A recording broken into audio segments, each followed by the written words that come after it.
Buen día. El día de hoy mi grupo va a explicar algunos temas sobre morfofisiología 1. Mi grupo está conformado por Sandra Benítez, Tatiana Carrillo, Caterine Maldonado, Diana Castillo y quien les habla, Valentina Alarcón. Yo voy a abordar el tema del corazón. El corazón es una bomba que, con su acción impulsadora, proporciona la fuerza necesaria para que la sangre y las sustancias que están transporten y circulen adecuadamente a través de las venas y las arterias. En cada latido el corazón expulsa una determinada cantidad de sangre hacia la arteria más gruesa, o sea, la arteria aorta, y por sucesivas ramificaciones salen de la aorta, la sangre llega a todo el organismo, la sangre cuando ha cedido el oxígeno y los nutrientes, o sea, proteínas y azúcares, a las células del organismo se recogen en las venas que la devuelven nuevamente al corazón. El corazón tiene 4 cámaras o cavidades, 2 aurículas y 2 ventrículos. La sangre que vuelve al corazón por las venas entra por la aurícula derecha. Desde la aurícula, a través de una válvula llamada tricúspide, la sangre pasa a otra cámara del corazón, el ventrículo derecho. Y de aquí, por la arteria pulmonar, llega a los pulmones donde incorpora el oxígeno que tomamos en la respiración. La sangre ya oxigenada o carbooxigenada vuelve al corazón correctamente a la aurícula izquierda por la vena pulmonar. Desde allí, pasando por la válvula mitral, llega al ventrículo izquierdo, que es el principal motor impulsor de la sangre hacia el resto del cuerpo a través de la aorta. El sistema circulatorio tiene una gran capacidad para adaptarse a las distintas necesidades del organismo. El volumen de sangre que impulsa el corazón en reposo es una de los 5 litros por minuto. Pero esa cifra puede elevarse hasta 4 veces.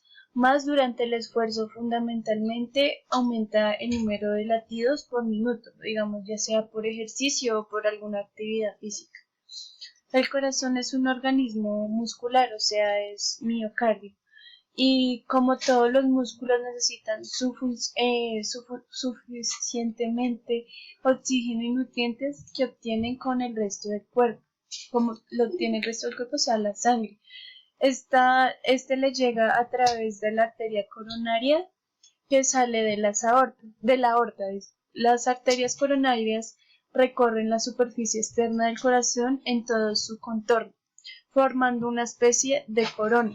De ahí su nombre y de ella parte ramas que hace llegar sangre a todo el músculo cardíaco. Las arterias coronarias son derecha e izquierda. La coronaria izquierda se divide en 2 grandes ramas, descendiente anterior y circunfleja. Tenemos así 3 grandes arterias coronarias, derecha, descendiente anterior y circunfleja, como ya lo dije. Las necesidades de oxígeno del músculo cardíaco no son siempre las mismas. Cuando el organismo precisa más aporte de energía, el corazón responde a esa necesidad aumentando su trabajo. Este incremento hace que se eleven las necesidades de oxígeno del propio músculo cardíaco. Exige que son resueltas mediante un mayor aporte de sangre a través de las arterias coronarias. La situación en la que el organismo y por tanto el corazón requiere mayor parte de oxígeno puede abarcar desde el ejercicio físico al trabajo a los estados de... Hola, mi nombre es Diana Castillo. A continuación les voy a hablar del electrocardiograma. ¿Y qué es el electrocardiograma? Es una prueba que registra la actividad cardíaca del corazón. Se registra a través de un papel milimetrado donde los resultados quedan impresos. Inicialmente vamos a hablar de los 2 valores que nos muestra nuestra hoja milimetrada. Inicialmente decimos que horizontalmente nos va a mostrar el tiempo determinado en segundos y verticalmente el voltaje determinado en milivoltios. Decimos que cada cuadrito que compone nuestra hoja milimetrada mide 0,04 segundos y que multiplicada por 5 nos da 0,20 segundos en el caso de los segundos.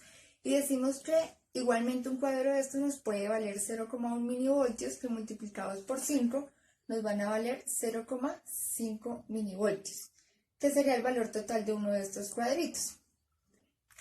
También decimos que la línea que atraviesa nuestra hoja milimetrada, que es esta que podemos evidenciar, se llama línea isoeléctrica y que todo lo que está en la parte superior de esta está cargada positivamente y todo lo que está en la parte inferior de esta está cargada negativamente. Teniendo en cuenta lo anterior, ahora les voy a hablar de las ondas, segmentos e intervalos. Inicialmente comenzamos diciendo que una onda es la representación de la despolarización o repolarización en las fibras cardíacas.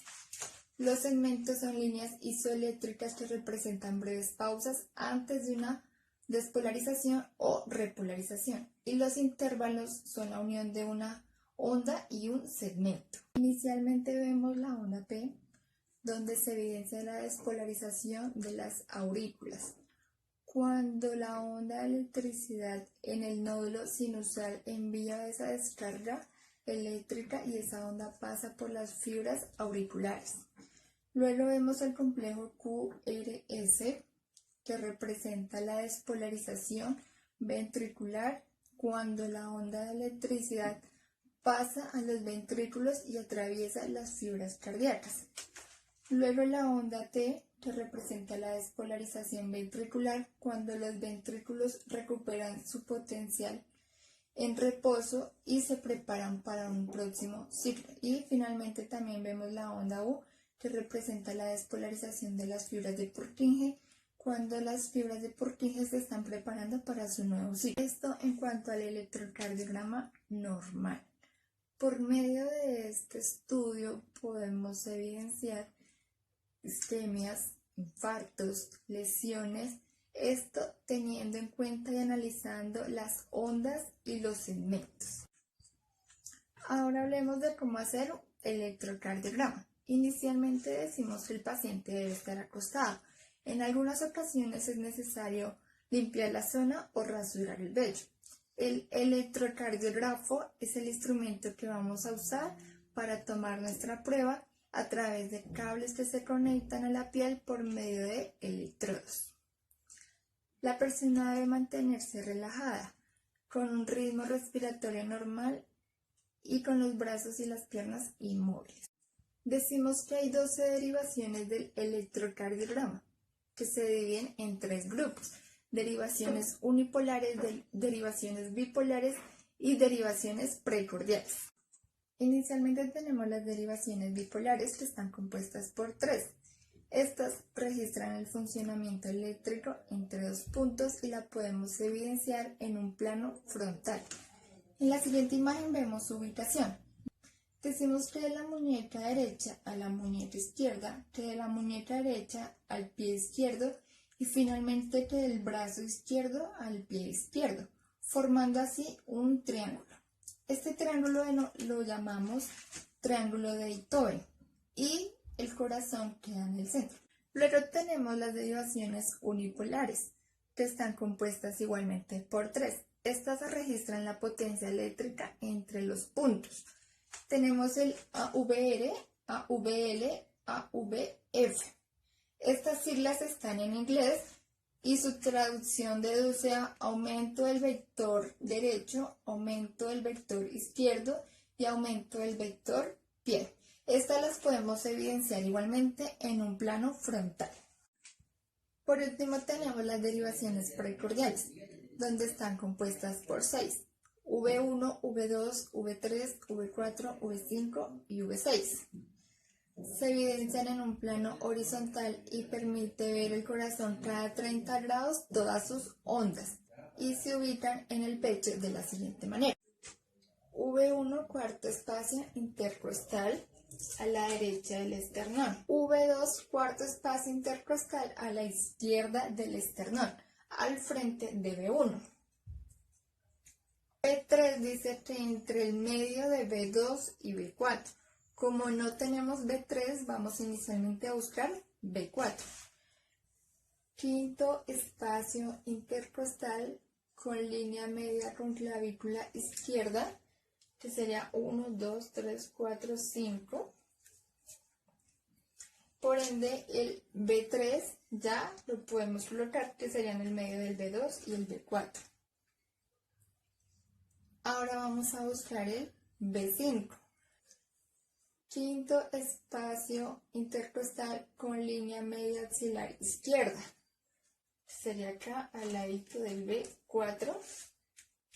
Y B6 con quinto espacio intercostal con línea medio axilar izquierda. Y así concluimos nuestros electrodos colocados de la manera correcta en el pecho de nuestro Y paciente. yo les vengo a hablar sobre el sistema de conducción eléctrico del corazón. Entonces,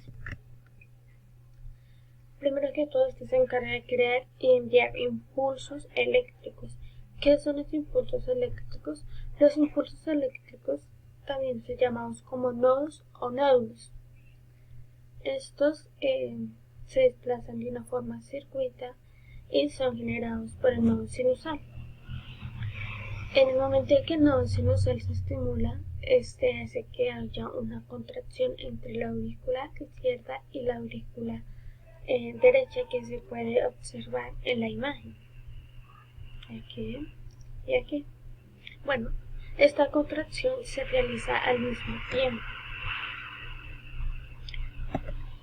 ¿Qué es el nodo sinusal? Bueno, principalmente este se encuentra en la desembocadura de la vena cava y está irrigado a la arteria coronaria del lado derecho del corazón. Desde el nodo sinusal, el impulso eléctrico se desplaza de una manera en que este pasa por las aurículas a través de unas vías internodales. ¿Cuáles son las vías internodales? Bueno, primero que todo, las vías internodales tienen como función conectar el nodo sinusal y el nodo auriculoventricular. Y luego les hablaré de este nodo. Entonces, después de que esto ocurra, se procede a una despolarización y a una contracción que ya, como les dije, se presenta en la aurícula izquierda y en la aurícula derecha. Otra característica principal es que este enzima descarga con una velocidad de 60 impulsos por minuto, lo que quiere decir que es un ritmo normal en el nodo sinusal. ¿Qué es el nodo? ¿Qué es un nodo auriculoventricular? Bueno, este cumple diversas funciones, como lo es retrasar el impulso cardíaco y que limita la cantidad de estímulos que llegan a los ventrículos. ¿Qué quiere decir esto? Bueno, esto quiere decir que primero toca asegurarse de que en las aurículas hayan pasado toda la sangre a los ventrículos antes de que estos se hayan contraído. Otra función importante que cumple este nodo es transmitir los estímulos de las aurículas a los ventrículos, ya que es la única conexión entre ambos. ¿Qué es lo que nos quiere decir esto? Bueno, lo que nos quiere decir es que el impulso que es propagado rápidamente pasa por las ramas de Asdale y por las fibras de Purkinje.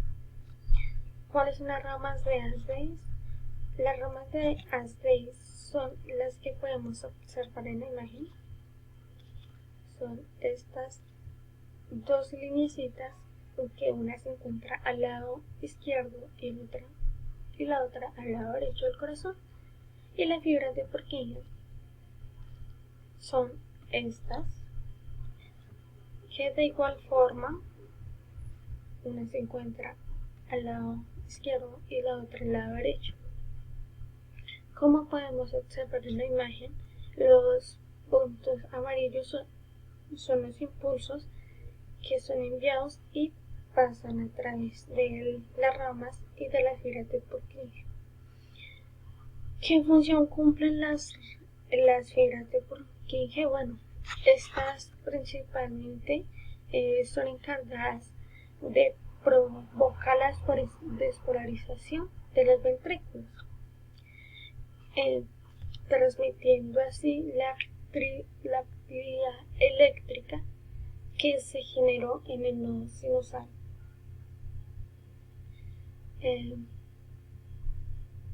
Una vez esto haya ocurrido, los ventrículos se contraen y lo que ocurre en esta contracción es que la sangre pueda bombear a todo el organismo. Como se puede observar en la segunda imagen, se tiene una imagen más clara en el momento en que se contrae. ¿De qué manera podemos observar la actividad eléctrica que se presenta en el corazón? Esta se puede observar por medio de un electrocardiograma que se les explicará en el siguiente video. Y muchas gracias por su atención. Sistema óseo o esqueleto humano. Es el conjunto de huesos que proporciona al cuerpo humano su estructura. Consta de 206 huesos, está formado por tejido óseo y tejido cartilaginoso, y representa alrededor del 12% del peso total del cuerpo. Los huesos se unen entre sí mediante articulaciones y están estrechamente unidas a tejidos, a tendones, ligamentos y músculos. Las funciones básicas del esqueleto son el soporte. El esqueleto funciona como una estructura rígida que da forma al organismo y mantiene la morfología corporal. El movimiento. La unión entre dos huesos adyacentes hacen posible los movimientos corporales. La protección. El esqueleto actúa como protección a los órganos internos. Los huesos que forman el cráneo protegen el encéfalo. Las vértebras de la columna vertebral sirven para la protección de la médula espinal, y las costillas evitan que se produzcan daños en los pulmones, en el corazón y en los vasos sanguíneos grandes del tórax. El almacenamiento metabólico. Funcionamiento como moderación de la concentración e intercambio de sales, calcio y fosfato. La clasificación de los huesos. El esqueleto consta de 206 huesos, clasificados según su forma. La parte axial está compuesta por la cabeza, que tiene 28 huesos, el hueso hioides y las vértebras 26 huesos, las costillas 24 huesos y el esternón. Y la parte apendicular está constituida por las extremidades superiores, el área escapular con 64 huesos, mientras que en las extremidades inferiores y el área pélvica hay 62 huesos. Los huesos del ser humano se clasifican de acuerdo a su forma. Existen 5 tipos de huesos: largos, cortos, planos, irregulares y sesamoideos. Los huesos largos, configurados por una zona cilíndrica, la diáfisis, y 2 extremidades llamadas epífisis. En el interior de la porción cilíndrica está la cavidad de la médula. Los extremos de la diáfisis y la epífisis están formados por hueso esponjoso rodeado por el hueso compacto.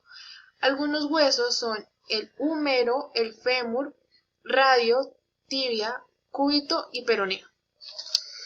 Los huesos cortos tienen forma irregular, son de tejido esponjoso cubierto por una delgada capa de tejido compacto. Los carpianos y los tarsianos son huesos cortos. Los huesos planos están donde se necesita protección de la parte blanda del cuerpo. Estos huesos están compuestos de tejido esponjoso, encerrado por 2 láminas planas de tejido compacto. Son el cráneo, los omóplatos y las costillas. Los huesos irregulares tienen una forma característica y diferente. Están compuestos por tejido esponjoso cubierto por tejido compacto. Estos huesos son los de las vértebras y los huesillos de los oídos. Los huesos sesamoideos son los huesos pequeños y redondeados. Normalmente se localizan junto a las articulaciones y su función es incrementar la función de la palanca de los músculos. Uno de los huesos sesamoideos es la rótula. La estructura de los huesos que forman parte del esqueleto constan de varias partes: la diáfisis, epífisis, metáfisis, cartílago articular, periocito y cavidad medular. La diáfisis se le llama a la porción central o cuerpo de los huesos largos. La epífisis se le llama a cada uno de los extremos de los huesos largos. La metáfisis se le llama a una zona intermedia de los huesos largos que está situado entre la zona central, la diáfisis, y los extremos, la epífisis.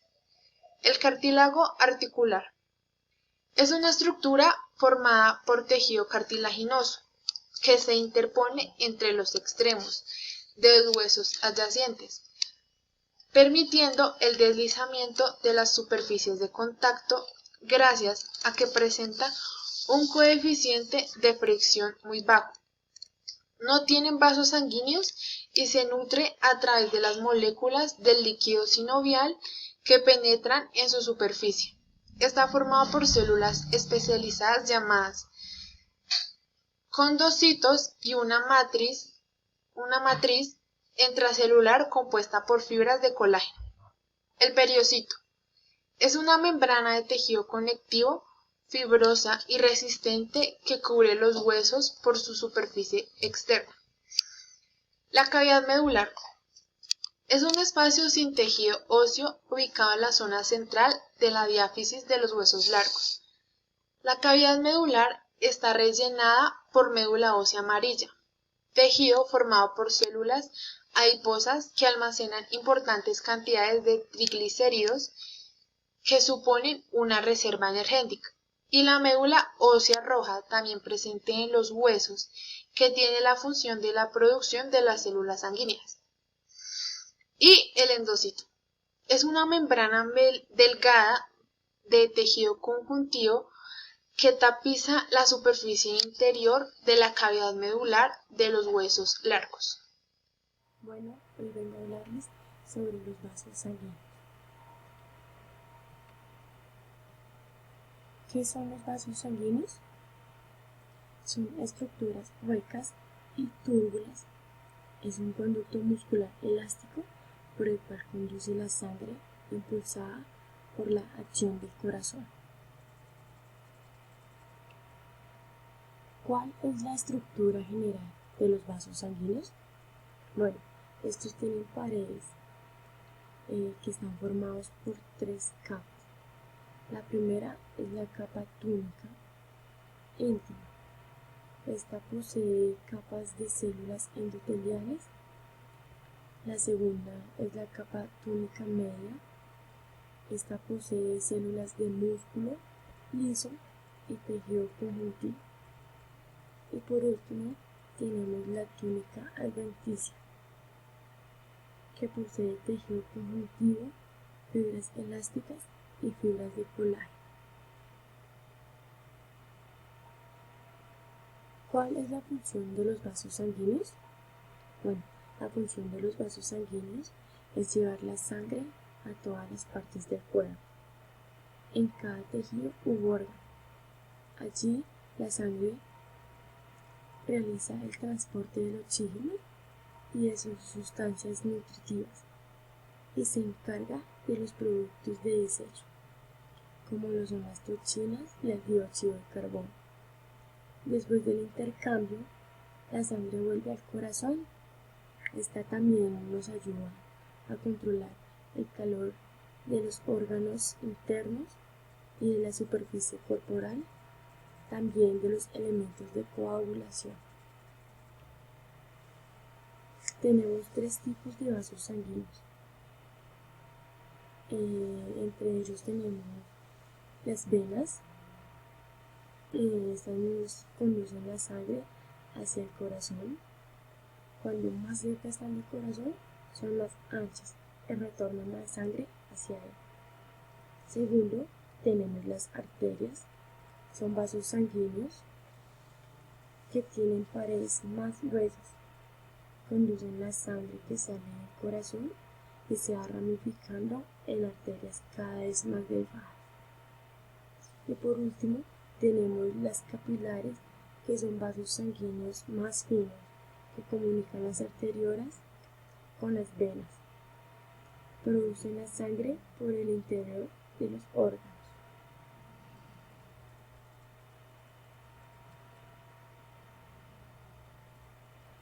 ¿Cómo se forman las arteriolas y las vénulas? Los capilares se unen en grupos formando venas pequeñas.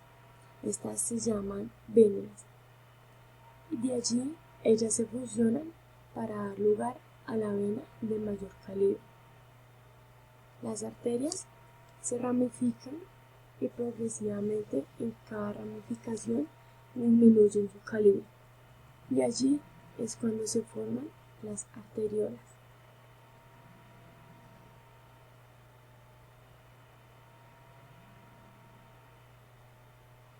La arteria más grande que tenemos en nuestro cuerpo es la aorta. Esta es la arteria principal de nuestro cuerpo. Es el vaso de mayor calibre. Este tiene 2.5 centímetros de diámetro. Esta parte de la sangre es oxigenada, que envía el corazón a través de sus ramificaciones para alimentar a los tejidos y a los órganos del cuerpo. ¿Cuál es la vena más grande que tenemos?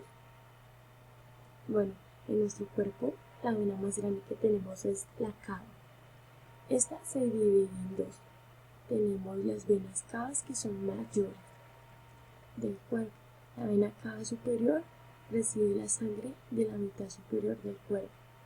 Y la otra es la vena cava inferior. Esta es la encargada de recoger la sangre de los órganos situados debajo del diafragma, y de ambas desembocan en la aurícula derecha del corazón. ¿En dónde se produce la sangre? Bueno, la sangre se da en la hematopoiesis, que es la creación de las células sanguíneas. Se da en la médula ósea.